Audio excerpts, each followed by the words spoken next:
Greetings, guys and ghouls, 'tis I, Yami Benbo. When last we met, I had been cast away in the Millennium Ring, but as All Hallows Eve drew ever closer, Benbo's hold over me began to slip, and slowly but surely I am once more unbound by the confines of the ring and ready to wreak havoc upon the world. But before plunging the earth into the never-ending night, I will indulge you all in some stories. I've scoured the World Wide Web to find 3 frightening and bone-chilling Yu-Gi-Oh! Creepypastas to regale you with. So settle down, get comfy, and let me tell you some tales of terror. Oh, and if you hear any screams in the street as your neighbors are slaughtered by my demons, just ignore them. You'll be perfectly safe, I assure you. Our first story is entitled Devil Nekuriboh and comes to us from Redditor Scary Stormy. I have always liked playing Yu-Gi-Oh! Sometimes other card games, but mostly Yu-Gi-Oh! I like to go to yard sales in my small city suburb in hopes to find a box or 2 of thrown-out cards. Sometimes these kids will get cards that they don't know the value of and hate the look of, so they will stick it in a box until 4 years later, and it's worth $100. I have made a bit of money selling those cards to some of the game stores around town, and sometimes keep them for my own decks. One day, in a strange, rich neighborhood, I had followed the signs to a yard sale. These signs were in Comic Sans and printed in red, like blood. I get to an open garage where there was only an older man sitting in a rocking chair. I park perfectly and get out. All I can hear is the creaking of the wooden chair. No birds, no wind, and then my footsteps adding to the eerie symphony of sounds. The man looks at me and says, "You look like a strong guy. Here, take this card. I think you should have it." Then he handed me a Yu-Gi-Oh! Card. The card was the creepiest thing I've ever seen. It was called Devil Nekuriboh, and it looked like the normal Kuriboh card, but it was hyper-realistic, and its eyes were red. But not just any color red. They were blood red. I read the card text. It had 0 attack points and 0 defense, and its effect read, "You may discard this card from your hand, and if you do, your opponent loses, and then they die." At first, when I read this card, I thought it was a joke, so I looked back up to talk to the old man, and he was gone.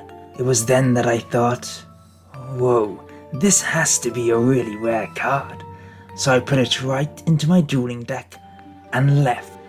It was later that night that I decided to play some games with my best friend. He wasn't as popular as I was, but he was pretty cool. Both of us were really well-known top duelists in our town. People would recognize us on the street and stop for pictures. Sorry, I don't mean to brag, but it's important for the story. So me and my friend decided to duel each other for fun. But it wouldn't be fun for long. We started the duel and my friend was getting the upper hand. I was starting to sweat, and then I drew my card for turn, and it was Devil Nekuriboh. I realized I had to play it now, or I would lose the duel. So I told my friend, "It looks like I'm gonna win this duel, friend. I discard my Devil Nekuriboh." My friend was so shocked. He had never seen this card before, and he said, "Whoa, it looks like you beat me." Well, GG. I always knew you were a better duelist than me. So we shook hands and I packed up my stuff to go home, On the walk back to my place, I was thinking, I knew that card effect couldn't be real. There was no way a Yu-Gi-Oh card could kill someone. But I was so wrong. Later, after I finally got home, after getting stopped by people wanting pictures, I felt some evil feeling coming from my deck. So I pulled out my cards and looked through them. That's when I noticed the devil Nekuriboh was gone. Just the picture was gone. I could almost swear I heard a deep laughing sound coming from all around me. And then I heard my friend screaming. I rushed back to his house, and while people were trying to stop me for pictures, I pushed them away and said, "Back off, I gotta be somewhere important." So they left me alone for that moment. That's when I got to my friend's house. The police were already there. I was so shocked at what might have happened. I told them I need to see my friend, and they let me pass, just enough to see my friend's body being pulled out on a stretcher. I asked them if I could see my friend. They said yes because of how sad I was. So when I looked at my friend, I could tell that he had small, clawed handprints around his neck. I quickly looked at my deck and found Devil Nekuriboh. He was back in his picture. I looked at his clawed hands, and they were the same handprints. I took the card and threw it away in my friend's burning house. Did I forget to mention it was set on fire? Because it was.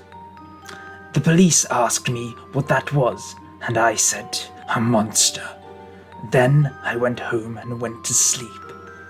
But the night wouldn't be peaceful for long. During my dream, I was woken up by the sound of a creepy laugh.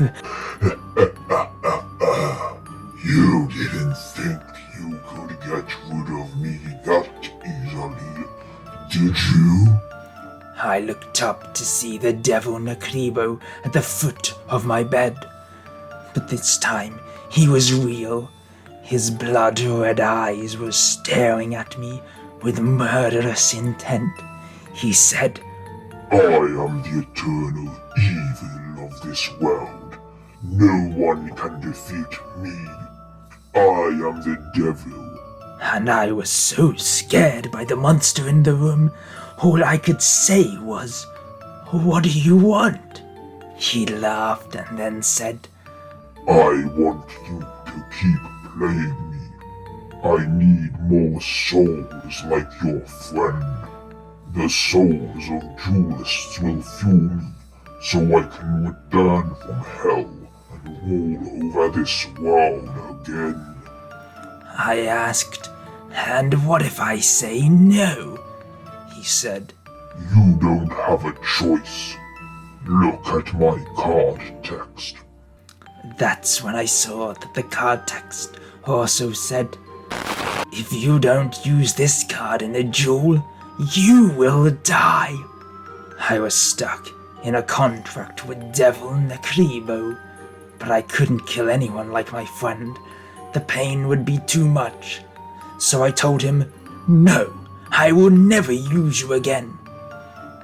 The monster must have been in shock, because he stared at me, not saying anything, and I thought I had defeated him.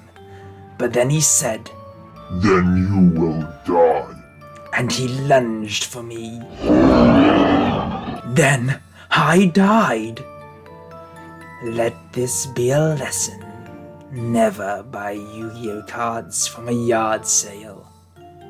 This note was found on the floor of a well-known duelist's body. Next to it was a deck with a rare card called Devil Nekuriboh. I think I might take it and use it myself. And the story continues. Next up, it's Myth of the Morning Star, brought to us by Relinquished Soul. The Yu-Gi-Oh! Series has always faced accusations over the occult imagery woven into the symbolism of the series. the Shadow Realm was invented by 4Kids Entertainment to shield us all from the more horrifying nature of penalty games, and the ultimate fate of those who fall victim. The card game has not escaped this association to the occult, with even to this day cards being printed that conjure up these connotations.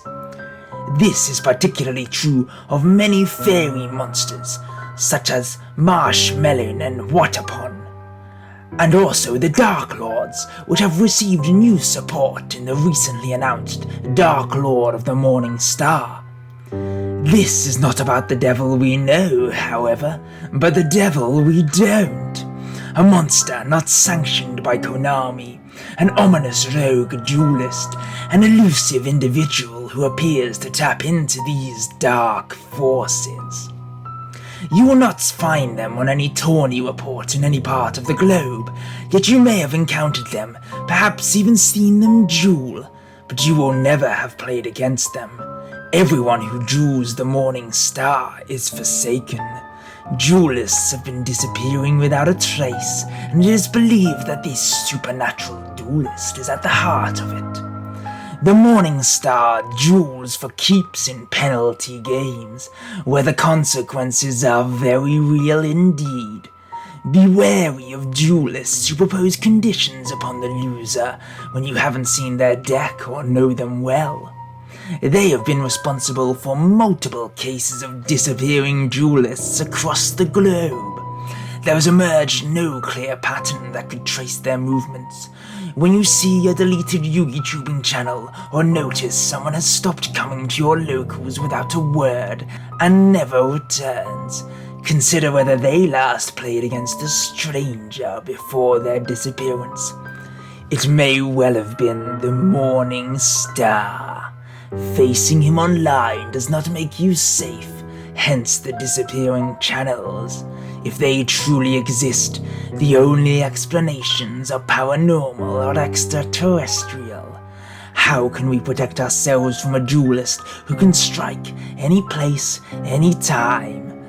There are some things we can speculate upon, which can help us guard against them. What few descriptions exist of this duelist are exceedingly vague. The best way to demonstrate what it is like to meet this duelist is to turn down the lights low and look into a mirror or dimmed camera. Start at 8,000 and start to count backwards. 7,999, 7,998.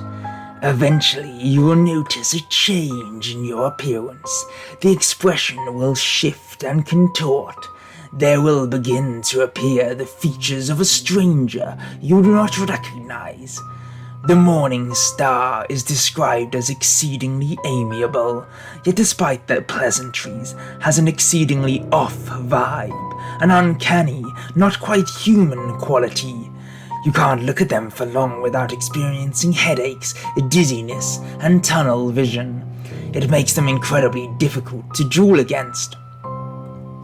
Apart from their blurred face, they are often dressed in concealing clothing, including midnight black gloves and a heavy leather coat secured by tight belts and straps, like a magician of black chaos or a gimp. There are mixed reports of the Morning Star donning a plague doctor mask too, but whether this is the same individual or not is unknown, and leads to more questions than answers. They do not need to obscure their appearance, and do most of their dueling out in the open, in stores and dueling clubs. Any question of appropriate dress is easily brushed aside in such a setting. Cards and cosplay mix, you see. There has been no clear pattern found as to whether the Morning Star later transitioned to hiding their features behind a mask, as some appearances of this masked doppelganger date back as early as 2017. Their deck also uses black sleeves with brown extra deck sleeves. They have a rusted, dried blood quality to them. The deck would feel right at home, nestled in barbed wire from a battlefield. The Morning Star is using an accursed deck, possibly several decks, which carry the same theme. Occasionally, they will allow their opponents to switch the decks after the first duel of a match, as these have not been taking part in official tournament settings. Rules of engagement are looser and less safe. 9 times out of 10, this offer is refused by the victim. The Morning Star is not described as playing meta, but predominantly a strategy involving a main deck of heralds and other similar fairy cards. Archlord Christia, Effect Veiler, who's actually a spellcaster, and Valhalla, Hall of the Fallen are some examples. Despite the deck's outward appearance, the extra also features many more ominous cards, such as the Seven Sins package, Star Eater, and the Last Warrior from Another Planet. The Morning Star is not known for quickly and cleanly finishing off opponents, but slowly grinding them down and neutralizing opposing decks' win conditions. It is not something that would see great success in the meta, but in between rounds at a tournament or online or against any opponent who feels tired, dizzy, or vulnerable, it can prove more than effective. It can prove lethal. Appearances of the Morning Star have been increasing over the past few years, before a sharp decline in 2020 because his online activities are harder to pinpoint. There are no reports of Morning Star activity prior to 2017. Perhaps this time could lend a clue to their origins, the inauguration of a certain president perhaps. Those lost to the Morning Star have often been later begrudgingly described to be prideful, greedy, or easy to anger. They rarely respect their opponents and get caught off guard by the Morning Star's uncanny calm and unusual deck setup. Nobody challenged by them is known to prevail. It is only presumed that defeating them will prevent the disappearance of the chosen duelist. We cannot know for sure, and do not try to find out.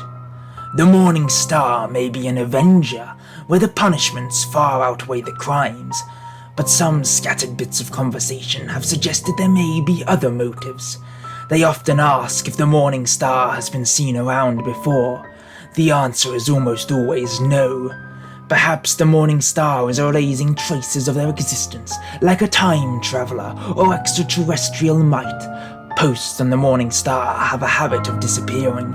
Even what you are reading or listening to now may be at risk of being terminated in the future. Search results rarely appear for long.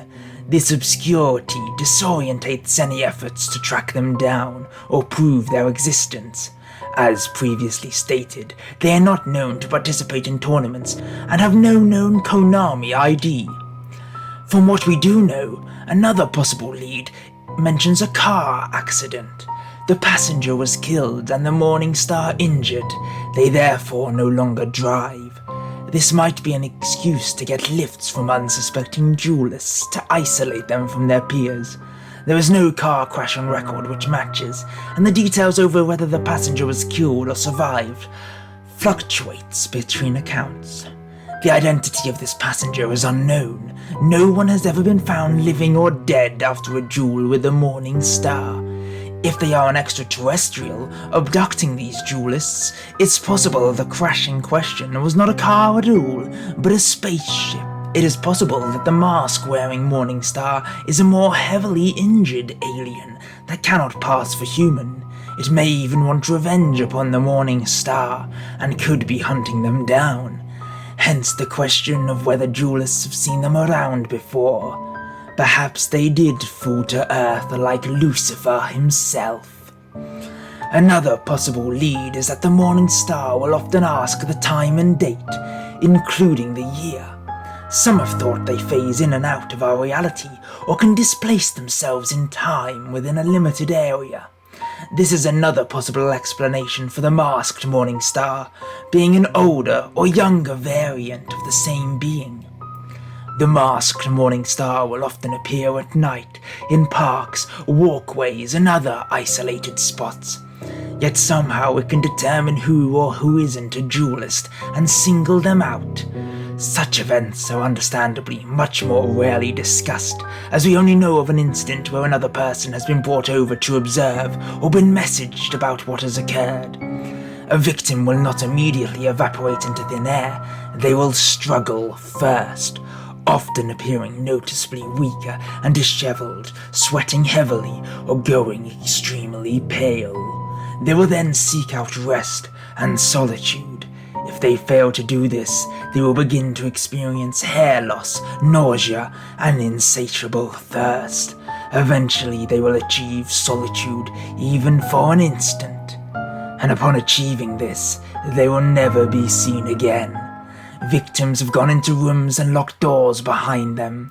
When those doors are eventually forced open by concerned relatives, nobody will be found inside, and no belongings will have been taken.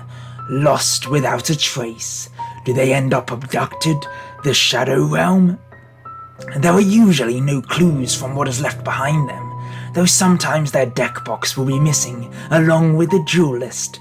Perhaps they duel forever in Valhalla with all the other fallen duelists. Sorry, I shouldn't be making light of this, of the concern, of the confusion, of the betrayal of trust, that such a dangerous individual could be here in this community, that they could be sliding into your dueling book's friends list, a member of your Discord, at your locals, or an unexpected obstacle on your way home. And all we have to go on is speculation. Where are the facts? Theories are fine, but they only dimly illuminate the dark that surrounds you.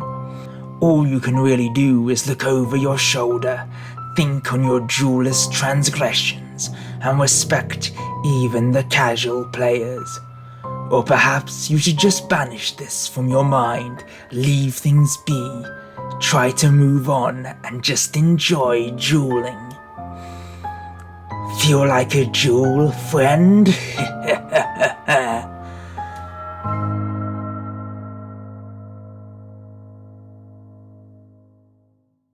Our final story is Yu-Gi-Oh! Type ghosts, provided to us by the bloody Golden Sam.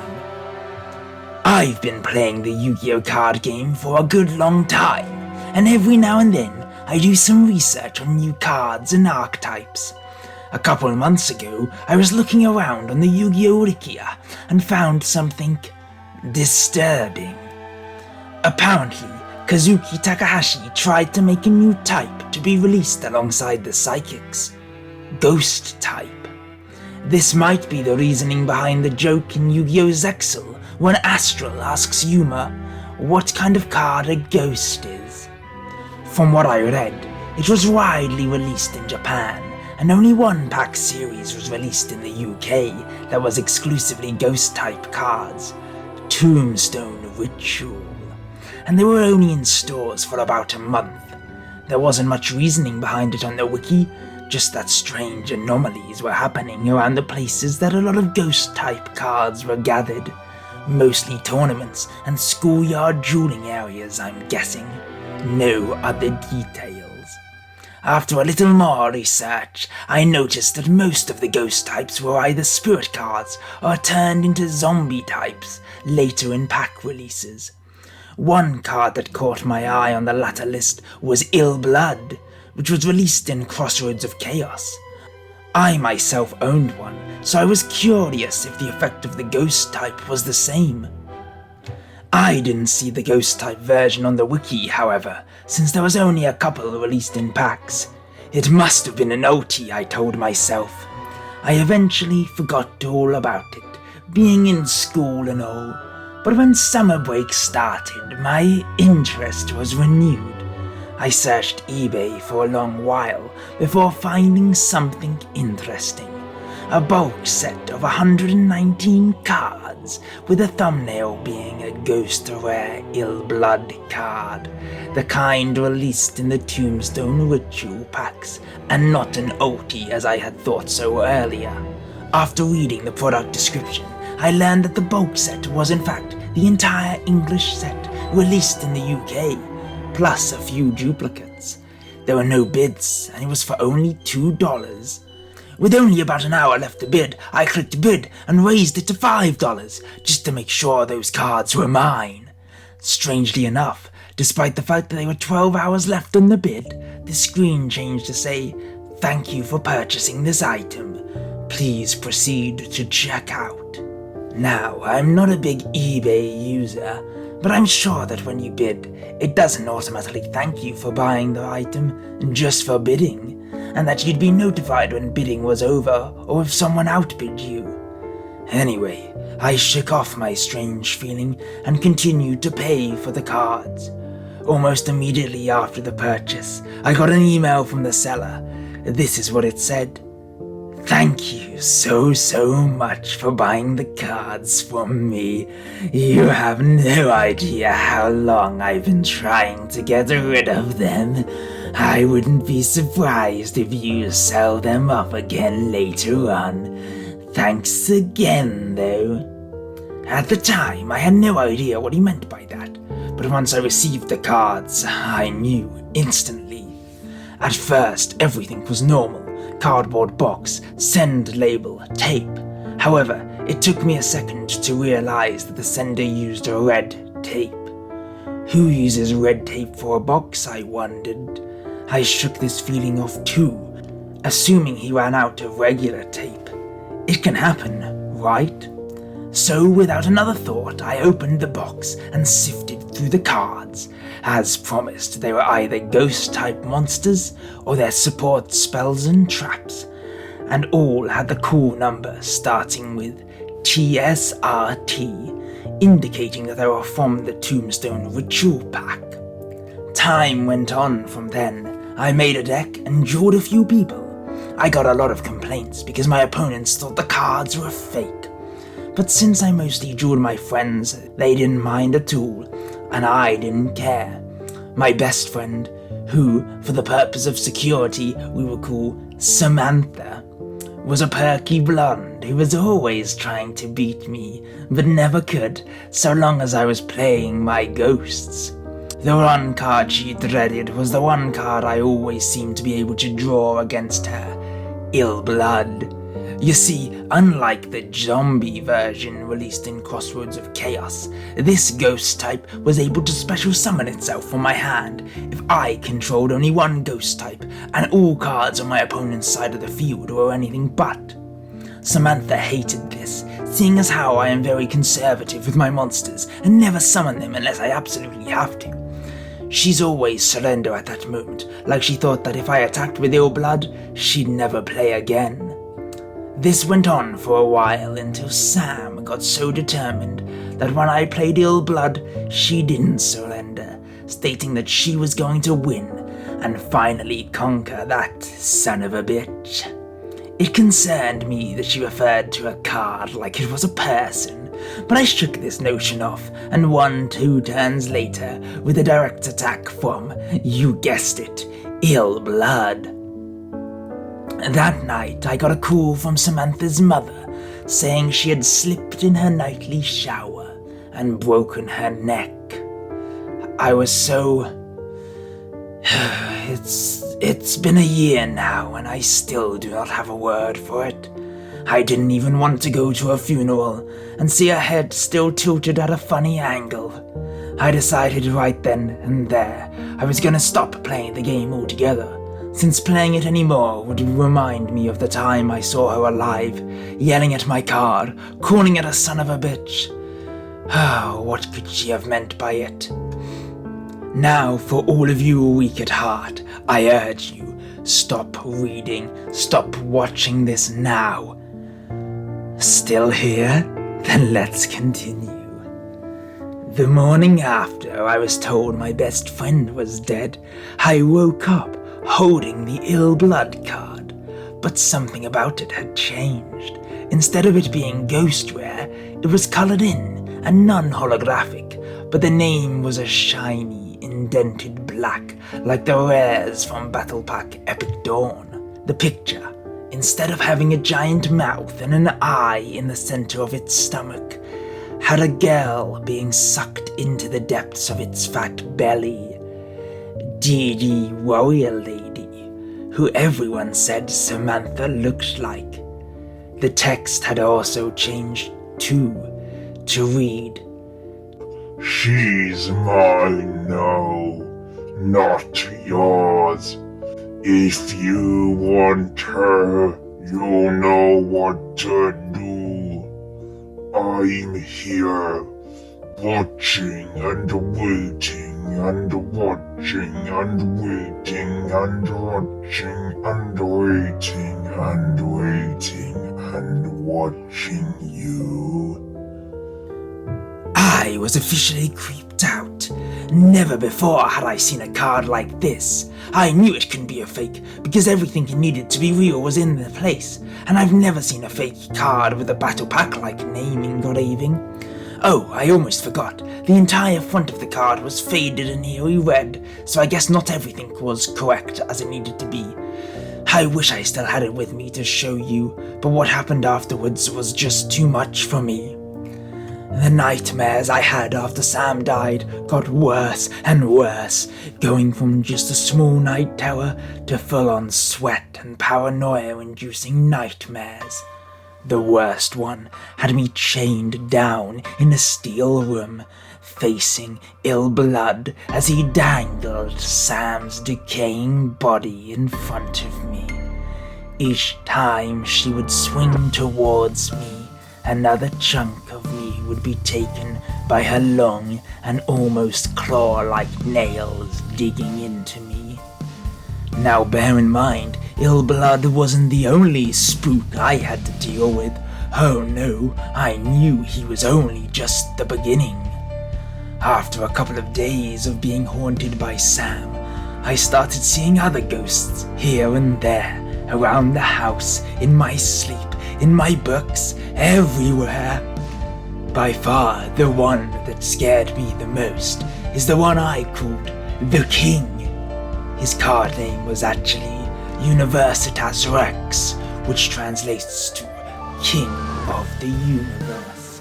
He could take the shape of any dead thing on any planet, but his favorite form was a young man, about my age, nearly completely decayed, with a strong white and red mist trail behind him. It was the most persistent.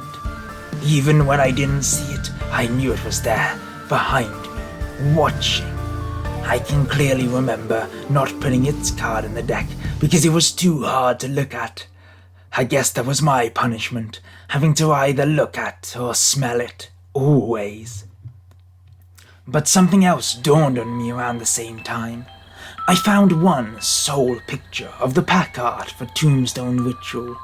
On it was a background of grave markers, and in the foreground was the King, which meant that the other ghosts were his soldiers, and if there was a king with soldiers, there was a war. A war for what, you might ask? A war for my soul is my answer. But they wouldn't win me over. I started to put the deck in a red deck box, and the others in a box wrapped in red tape. While the dreams and visions continued, my life was almost normal again.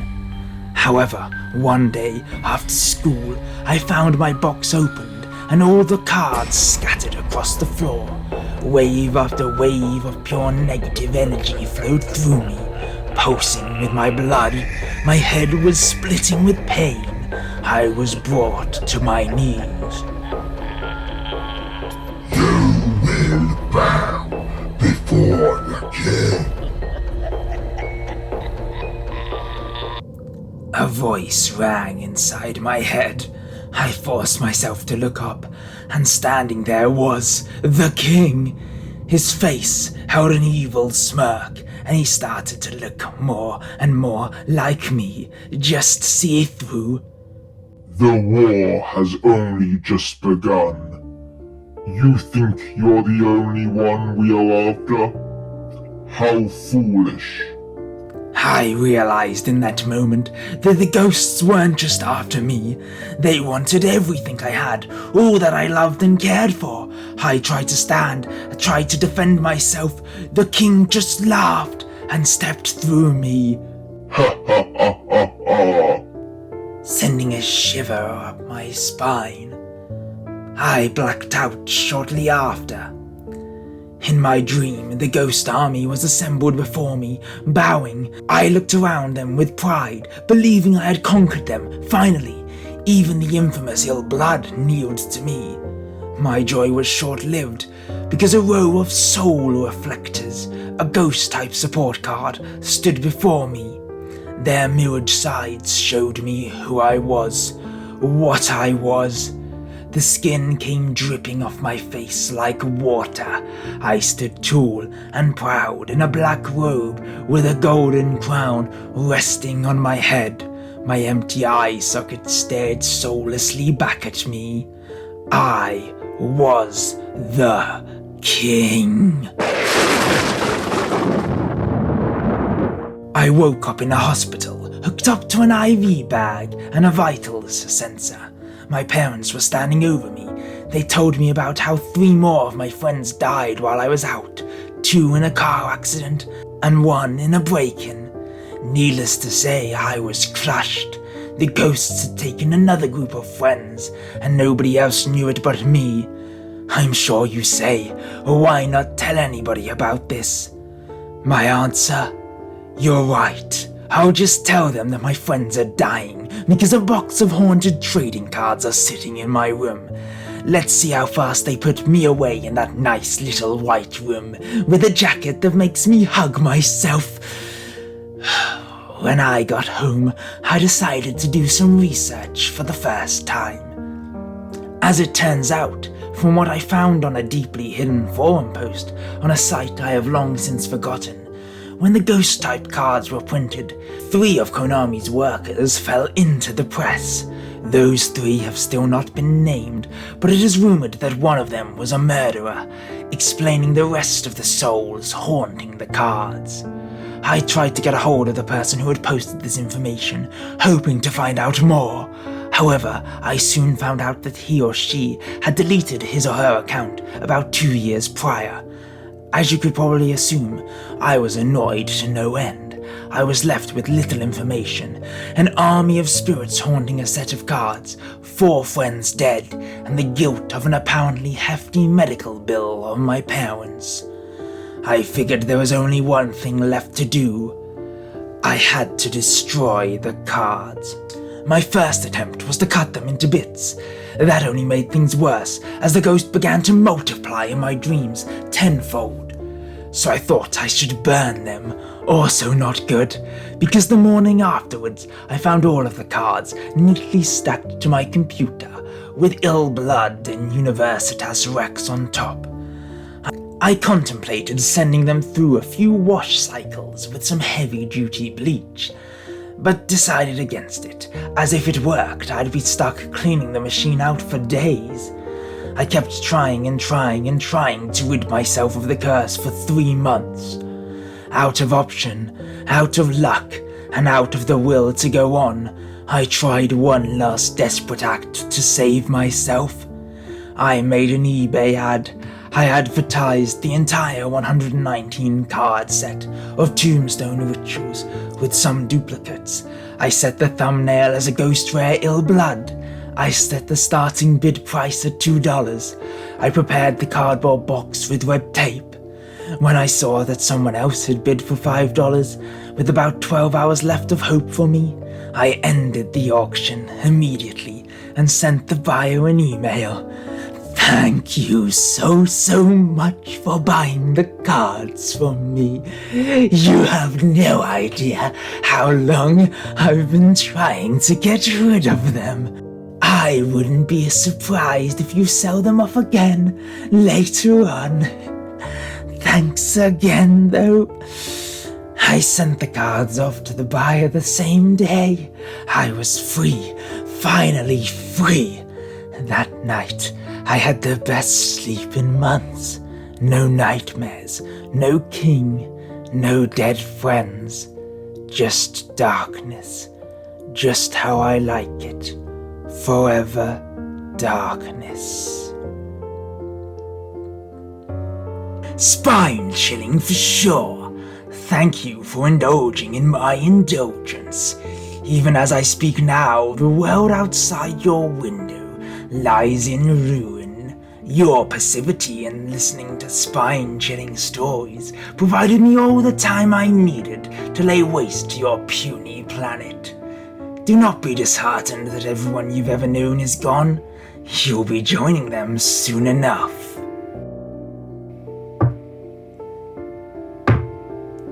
Do be a dear and get the door. There's a handsome devil waiting outside for you.